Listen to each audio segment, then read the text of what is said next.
Hi, I'm Gwen, and I am a food addict. And I've been writing about how I've made a connection with God, and I would like to read to you what I have written. I woke up this morning thinking about how did I manage to make that connection with God. For me, it was like a barrier that was there, and something that I did was I talked about reading a line in the big book. We were utterly unable to leave it alone.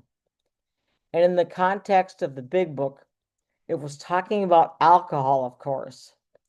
Bill W. says we are utterly unable to leave it alone. I thought, well, what if I applied that statement instead to searching for God? To be utterly unable to leave the search for God alone.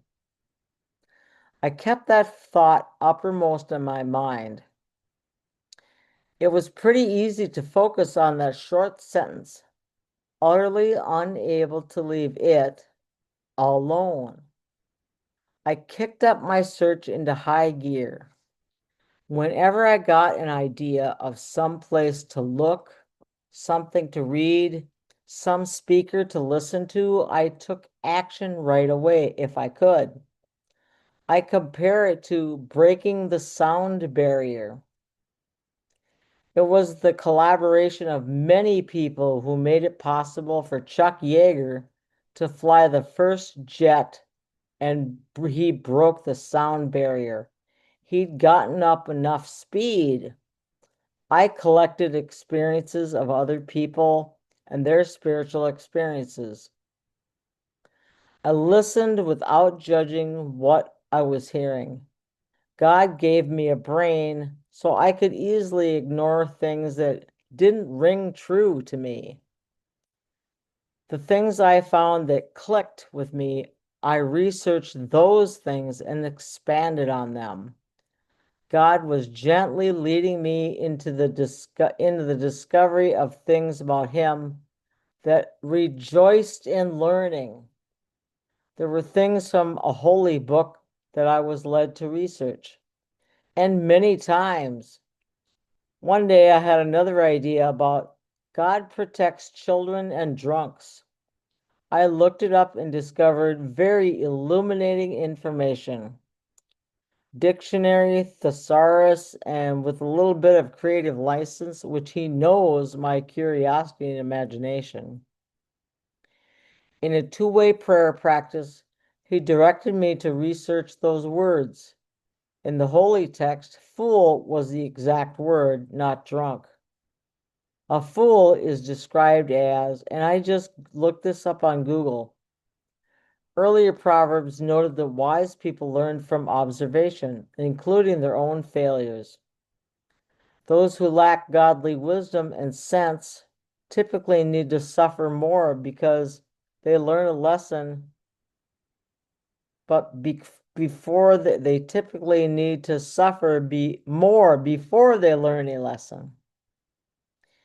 Even when actions lead to consequences, they may repeat the exact same mistakes.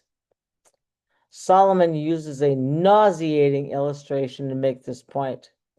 Dogs should realize that whatever they ate made them sick, yet they are infamous for putting what's been expelled right back into their stomachs. People rightly find that disgusting, and wise people should be repelled at the idea of learning nothing from mistake, only to repeat it. Somehow, a fool keeps doing the very thing that harms them. This can lead to addiction and dependency, which are then even harder to overcome. Then I was guided to look up the origin of the term alcoholic. Siri returned to me the previous name given to someone with the affliction, dipsomania. The Greek translation of this word is dipso, thirst, and mania, madness. So an alcoholic was deemed to have thirst madness. That's a pretty hard description. Now, as George Carlin would say, we have a new, softer word. not so harsh or a slap in the face, from dipsomaniac to the softer, gentler name of alcoholic. That term is pretty non-descriptive in comparison. Some other words that George Carlin spoke of being softened up were, well, I didn't take the time to look them up, but toilet paper has become called bath tissue. Why is it a better word to call it bath tissue than toilet paper? Okay, you can see the difference. So now I have this thirst madness and I am utterly unable to leave it alone. Another resource I found was a book about Father Ed Dowling, Bill W.'s spiritual advisor for 20 years. I found a YouTube documentary written about him recently in 2023. Part of the story was how Father Ed met Bill W. some rainy night at an AA clubhouse in New York. That's where Bill and Lois lived, basically homeless for 2 years before they moved into Stepping Stone, their home that is now a spiritual mecca for 12-step members. Anyway, there Bill asked Father Ed if he will ever have any satisfaction with emotional sobriety. The priest laughed at this and told Bill, "No, you never will. We have a built-in thirst for God that never leaves us." But he adds more onto us as we grow in our spiritual condition. And this is an excerpt from that transcript of the YouTube video, which I have put a link for it in here.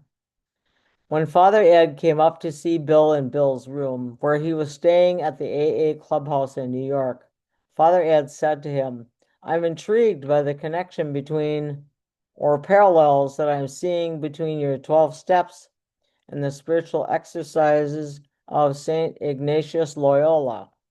And Bill responded, "Never heard of him." And Father Ed had the same response that her audience had. He laughed, and that broke the ice between them. And before Bill knew it, he was opening up to Father Ed about his frustrations. Bill later admitted that he did what AA is called taking the fifth. He made his fifth step with Father Ed. The fifth step of admitting to God and to another human being the exact nature of his wrongs. It's funny, where Bill Wilson had written the 12 steps, yet he hadn't actually made all the 12 steps, because in writing them, he was trying to put on paper the principles that helped the first 100 members of AA. But he himself had attained sobriety without using or incorporating all of those principles. Father Ed had helped him to attain the next level of his own spiritual sobriety. As Bill was telling Father Ed of his frustration, Father Ed said to him, "Blessed are they who hunger and thirst." Father Ed sought to help Bill understand that he was given his thirst for a reason. And Bill said to him, "Won't there ever be any satisfaction?" And Father Ed said to him, "No, never." And his point was a deepest Augustinian point, in that, as Augustine says in the first chapter of the Confessions, "O Lord, our hearts are made. You made us for yourself, O Lord, and our hearts are restless until they rest in you. We are made to thirst, and the question is, are we going to direct our thirst above, or are we going to direct it below?" Now, Bill Wilson at that time might not have said he was directing his thirst below. He would have said he was directing his thirst to something good, namely to the good of helping other alcoholics find sobriety. That's how I found my way through the invisible barrier to connecting with God or higher power or divine guide or essence of life essence of love, or whatever name you choose is for you.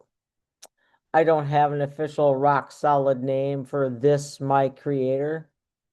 I just kept looking and exploring and discovering. And it didn't get harder as I was doing it. It became more enjoyable. I was learning so many things that it was like being a kid again. And the thrill of learning had become the reward in itself. And I really liked what I was learning. I was immersed in it, and I'm still immersed. It's been illuminating. I stopped doing external things that drained my energy and thoughts away from the highest priority.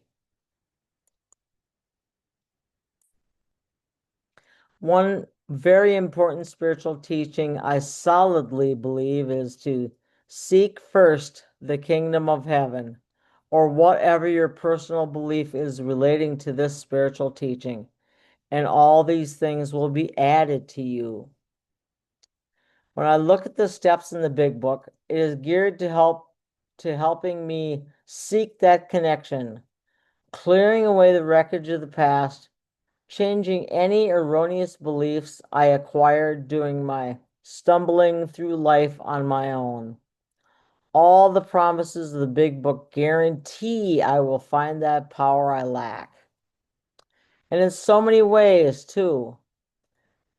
It says it is more important to take care of ourselves than watching lunar flight in the big book. Let's update that to the current year instead of looking at it through the old lens of 1939. I'm not saying you don't care about what is happening in the world. Bill W. put this in the big book to help us with that. God, grant me the serenity to accept the things I cannot change. Here's some of the things I can't change right this second or even in the near future. Other people's opinions, beliefs, attitudes, preferences, etc. The cost of groceries, gas, general living expenses, other people's expectations, or the circumstances of daily life. Life was just unfolding naturally and was not an attack on me personally. But I took it all personally, as if life had it in for me and no one else. No one had to deal with the crap I got handed.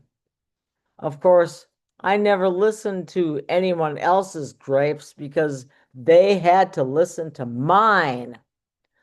I was the one who was always behind the eight ball. No one had it worse than I did. The courage to change the things I can. What things can I change? My old ideas, my preconceived ideas, my old prejudices. And then I started looking them up in the big book. Our whole attitude and outlook upon life can change. We can have an entire psychic change. We have a change in personality. We have a change of environment. We can have a change of heart. We can change our point of view. We can have change sufficient to bring about recovery. Without change, there is very, very little hope. In Appendix 2, we have revolutionary changes. The alcoholic changes his mind. He changes his brand or environment. There are sweeping changes in society. There are profound changes in the household. What could you give up focusing your attention on? Seriously, I gave up watching TV. Not entirely, though. I kept Netflix, YouTube, and Pluto TV because I'm a Trekkie, and there are Star Trek reruns 24/7. I learned something vital from Star Trek II: The Wrath of Khan. Bear with me. When the Enterprise met their sister Federation starship Intrepid, Captain Kirk did not know it was under the control of Khan, this megalomaniac from the 20th century. Communications could not be established. Kirk asks Spock, "This is damn strange. What do you make of this?" Spock's reply, "There are two possibilities. They are unable to respond. They are unwilling to respond." When it comes to connecting with God, my belief is He is always willing. But because He gave us free will, because of His absolute love for us, He will not violate that free will. Even if what you believe is false, you have the right to believe anything you want. If you believe you can be bitten by a rattlesnake and it won't affect you, He will not violate your right to believe that. The laws of nature go into effect, and your belief will be proven false. In the case of the alcoholic type, we are free to believe anything about God that we want to. I can list some ideas about God I have tried, and lots of them worked until they didn't anymore. I only thought I was turning my will and my life over to this higher power, as it will work for us to arrest the addictive behavior. So, in essence, He is unable to respond. If we have something inside us that has activated our feelings to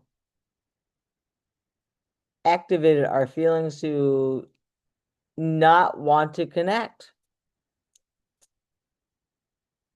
Our free will makes us just a teeny tiny bit reluctant. And it's that teeny tiny little bit of reluctance that keeps us from our connection. What the hell is the power that I lack? Ever hear anyone address that directly?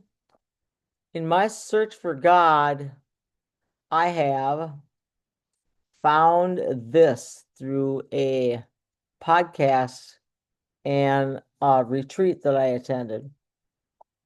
The podcast is by Roger B., The Gathering with Roger B.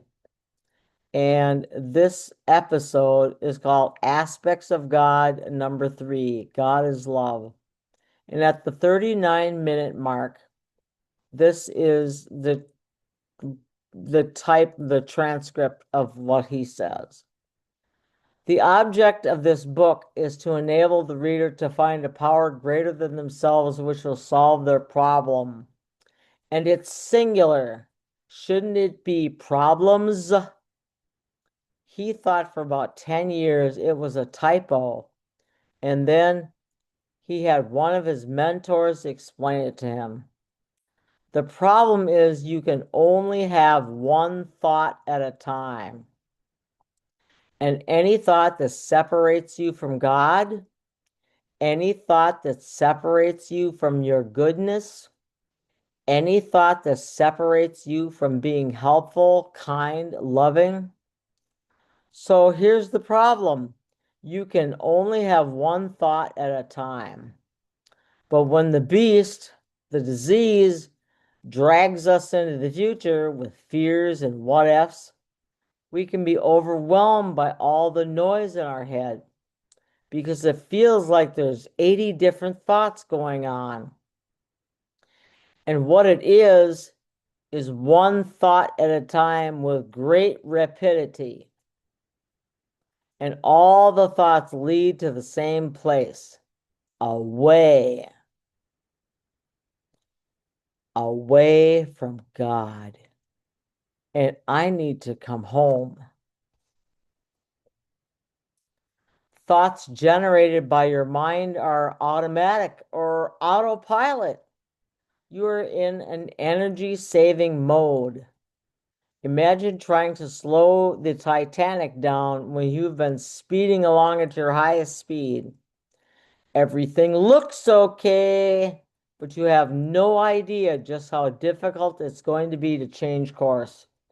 You can't stop a speeding bullet. All you can do is stop any more bullets from leaving the chamber and repair damage from past mistakes. It just didn't have the, well, things that I stopped doing just didn't have importance anymore. They couldn't hold a candle to the results I was getting from my search. By searching, my constant immersion in learning about God, and because I can't learn about Him directly very much, so I need to learn about Him indirectly through other people. And that's why I listen to a lot of podcasts. And some of them I listen to over and over because they're so thought-provoking. And there was another thing that I listened to on Insight Timer about prayer that was really eye-opening. I guess because is all what is it? What was it? I think it was a 5-day course or something about prayer. And there's lots of ways that prayer can be done. It's not just on your knees with your hands folded and your eyes closed. It's in your everyday life. It's in how you prepare your meals. It's in how you go get your groceries at the store. It's in how you treat other people while you're in the store or in, anywhere there's service people and that kind of thing.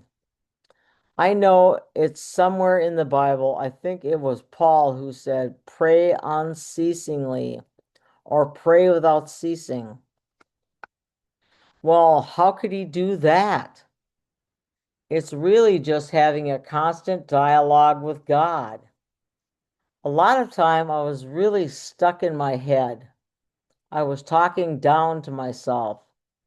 So instead of that, I started talking to God. And that really helped my self-talk change because I was no longer talking to myself. I was talking with God. And I might have gotten answers back there, but I don't know. It just when I became utterly unable to stop searching for or seeking God, that's when I kind of broke that barrier and I started hitting upon ideas about how he is, about who he is, what he does. I started hearing ideas that other people shared that really started to click with me. And I got some traction from about it. Oh God, it's like this. Oh God, it's like that. Oh, oh, I didn't know about that. Wow, he did that or they did this, and that's what happened. It was just a magical time of discovery. And I set aside a lot of things, and oh my God, one thing I set aside was housekeeping. Housekeeping and dishes. I honestly stopped doing those things until I had to. Like once a week. I'm 62 years old, and if I ever want to get connected to God, it is now or never. How much longer do you want to spend searching? I made it my full-time job was to seek God. And I did treat it as a full-time job. I treated it as a passion because, the promise of the big book is you can connect to God if you follow the suggestions. And I thought, well, okay, I'm going to give it all I got. I'm going to give it everything I got. And I'm not going to worry or wonder about how long it takes. I'm just going to be on this discovery. And that's the extra step it took to find the connections from others that brought me online. And once those signs started coming, I recognized them. I started getting really excited and I wanted to learn more and find more. When I started getting confirmation signs that I was on the right path, I couldn't put it down. Like I said, utterly unable to leave it alone. And I still feel that way. I've had a shift in thinking where the things that used to be important to me aren't important to me anymore. If that doesn't mean that doesn't mean I don't care about whether they get done or not. They don't derail me from seeking and embracing God's will. It's become more important to me to follow God's will than my own.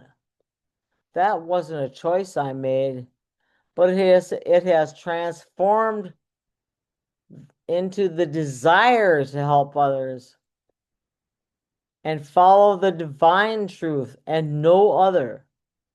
I've tried many different ideas of God or higher power, but this one is the one I can hang my hat on and look for no other.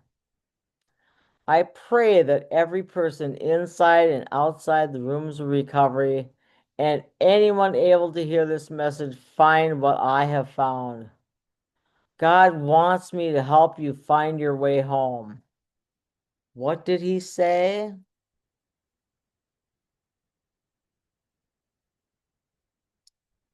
What does he say to you? Write a letter to God and tell him you are looking for him and ask him what you can do to find him. Then write your response, whatever you think God would tell you. Write it down. Remember who God is. He's a loving, accepting, compassionate, absolute biggest fan of ours, and he wants nothing more than to connect with you, to connect with all of us. He will tell you how you can connect with him if you earnestly, honestly want to know. He will tell you the truth, and the truth will make you free. Thanks for listening.